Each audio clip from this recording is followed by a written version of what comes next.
What's good, everybody? It's Bozo, Vinny, and let's talk about this. According to Adrian Wojnarowski, the senior NBA insider, ESPN.com, sources say Suns finalized trade for Wizards Bradley Beal. The trade will include Chris Paul, Landry Shamet, several second round picks, and swaps, told ESPN on Sunday. So, how do I feel? I think the trade is okay. Beal is a good player, but he makes too much money to be a third guy within the new CBA.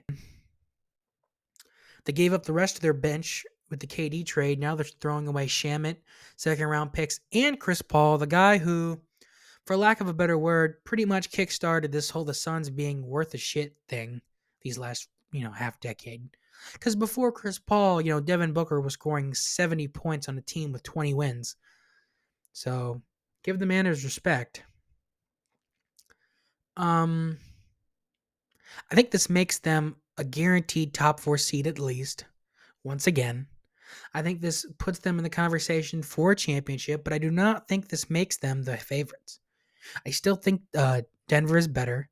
And if they get rid of Aiden, then they have nobody, and they have no money, and they have no assets to get anybody at the big. So they're pretty much, if they do make the finals, will be torn to shreds by somebody like Giannis or Joel Embiid or Jokic in if they, the Western Conference Finals. I think this does make them a Final Four team, which is better than they've been for the last few years, getting bounced out by the Mavericks and the Nuggets before they even make it to the Western Conference Finals by 30 points in elimination games.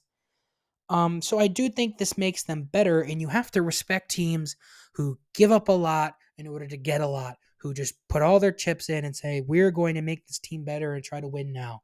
So you always have to respect somebody for wanting to acquire talent. But Beal isn't the playmaker Paul is. He isn't the playmaker that James Harden is and was.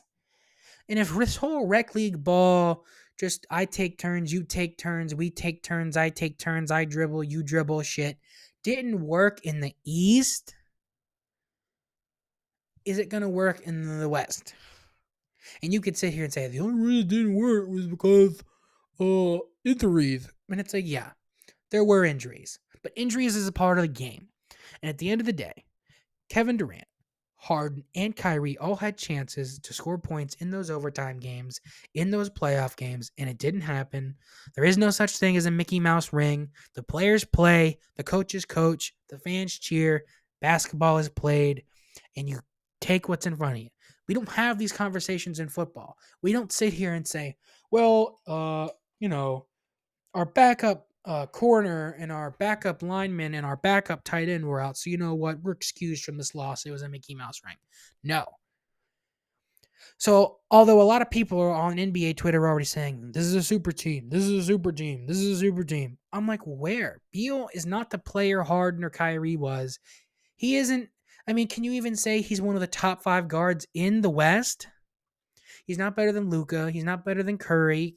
Can you really say he's better than De'Aaron Fox, Jamal Murray? He's not better than Dame.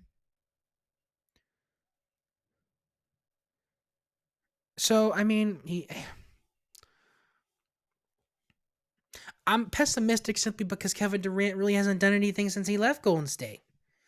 So, like, as much as I want to sit here and say, oh, I'm glad they got some talent, it's like, yeah, but it's,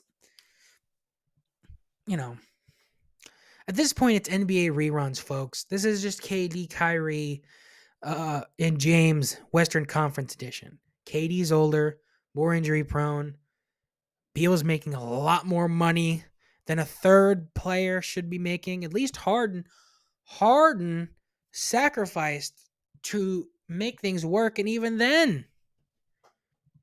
So something's got to give. I mean, they already gave up half their team for the KD trade and their future, so I understand why they did this. It's obviously an all-in push, but just 30, what? How old would Kevin Durant be? 35? This 35-year-old KD, Devin Booker, and Bradley Beal with just a bunch of league minimum players does that uh, get you to the finals and win the finals. I don't think so. Bradley Beal, even when you look at these super teams, like the third options, Bradley Beal is no Clay Thompson. Bradley Beal was no Chris Bosh. Bradley Beal is no Ray Allen. Like when you look at these past super teams, Bradley Beal's on the same level as someone like K Love when he came to the Cavs. But honestly, KD's not LeBron. And they're not in the East. Easy ass East. They're in the West. I don't know. You always got to respect the trade for acquiring talent. I like it, don't love it, and I don't hate it, but I'm just not jumping over heels about it. But what do you guys think? I think they're getting to a top four seed, Western Conference Finals, maybe a finals appearance. But other than that, what do you think? Drop a comment down below. Let me know. I wish this didn't have to include Chris Paul. Bye bye.